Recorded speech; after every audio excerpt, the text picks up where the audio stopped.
Ayan, nagsasawsaw si Kuya dito sa Tinagong Island at Tinagong Dagat pala. Para tumubo yung ano ko, tapyas.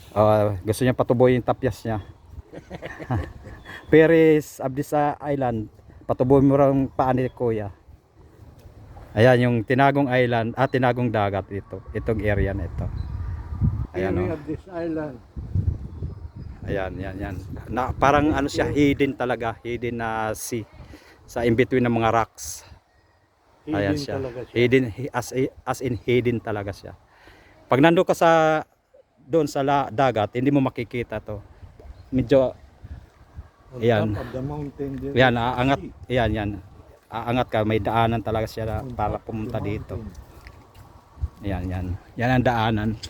Kaya pupunta ka dito, nakatago siya talaga as in. Parang may ano rin siya, may resort pero parang wala nang nagbabantay para siguro bibihira mo pumupunta talaga rito as in. Enchanted this place, ah. This is exciting, enchanted place. Ayan, oh. Maybe in the night, too Yeah. much yokoy and mermaid. Ayan, ang ano nila, ano ng ilaw, yung ano nila, through solar, all solar here. Solar energy.